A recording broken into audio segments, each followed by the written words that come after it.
I added grated coconut to my mixed puff and the taste was amazing. Stay to the end of this video to learn how I made this.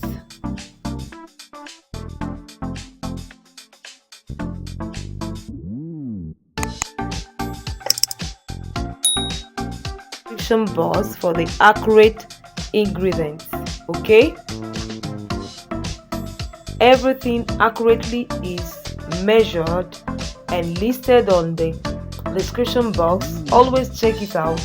Use the accurate measurement if you want your recipes to come perfect. Okay, so I've done a video of puff, plain puff. I didn't add any other thing. I didn't add coconut. I'll be leaving the link on the description box.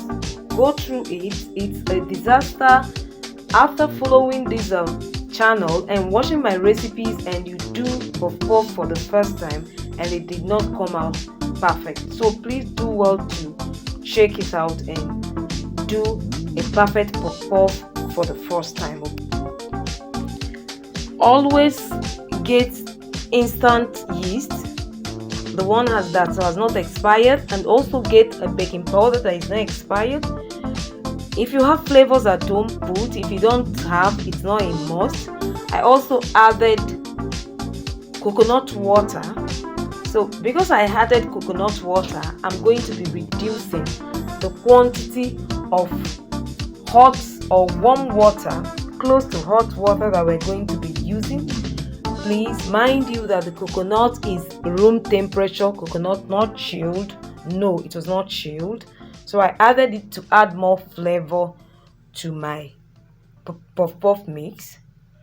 So I added I'm telling you about pepper. Just add pepper to your preference. If you love pepper, add it much, but I always love pepper in my puff. It makes it come out very, very perfect. So always add to your taste, okay, to your prescription. Just add to your taste. Not I'm not going to be writing measurements for pepper, because pepper is the way you eat it, is the way we're going to be adding it.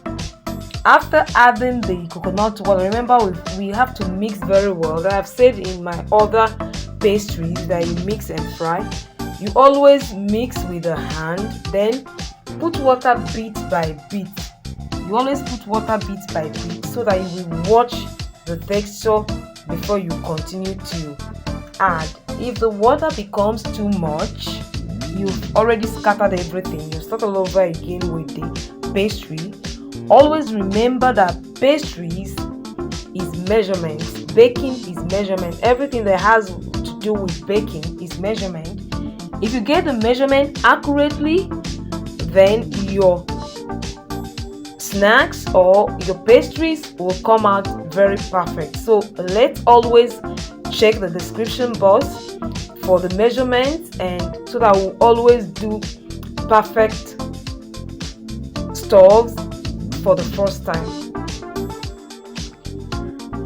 Remember what I said, to be very easy with putting water in your pastries. You will see how I was putting water bit by bit, and with turning with my hands, I was feeling the texture so that I don't over add water.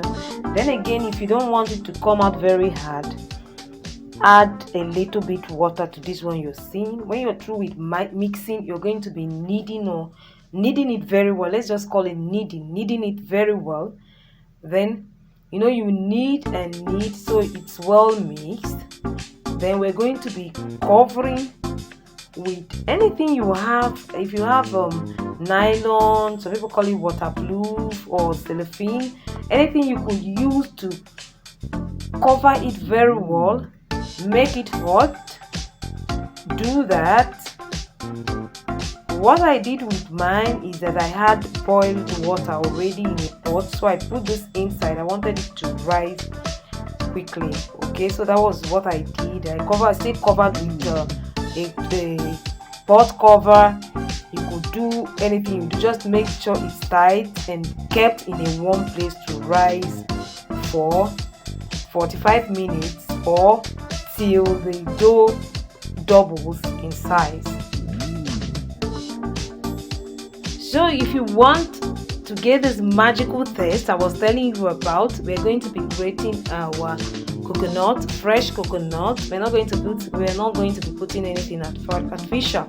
If you want to get the main taste in this pastry, we're going to use everything in its own natural way. So after washing the coconut, I had to grate mine. I grated mine long. It came out nice. If you don't really want it long, you can grate yours shorter or something, but to tell you, grating makes it so amazing.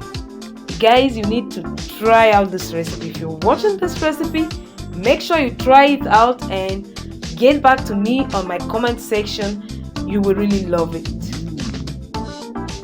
When our puff-puff have doubled in size, we'll now bring it out. Remember our grated coconut, we're going to be adding it back inside our mixture and we're going to be turning it very well.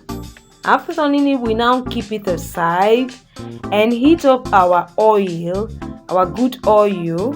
I always tell you, King's oil is the best if you're in Nigeria to fry all this stuff. It doesn't soak oil and it's a very good oil. It doesn't have taste. It will leave your pastries to come out the way it is. We heat it up and we now start frying our coconut puff-puff. For you to put it inside the oil, see the way I'm molding it, as if you're molding a ball and putting it inside the oil. After frying, it's going to form balls. Okay, with continuous practice, you get used to it. And after this, make sure the oil is heated well. Always try with one puff-puff or a skewer to make sure it's hot. When you put it and it comes directly up, you know it's ready. Don't allow it to overheat. If it overheats, it's going to make your puff-puff to get burnt and it will not be done inside. So just try and master these things and your puff-puff will come out very perfect. Okay, fry to golden brown and your puff-puff is so ready to be enjoyed. Introduce this to your customers. If you're a business person, they might love this. My family loved it and also the neighbors I gave also loved it. Do well to check the description box for a detailed puff-puff recipe already done on the channel. Thank you so much to my families for always watching and engaging. I have the best family on YouTube. Thank you so much for my new subscribers for watching. If you are someone that loves this kind of content, consider yourself to subscribe to my channel. Leave a comment, like the video, share the video. Bye.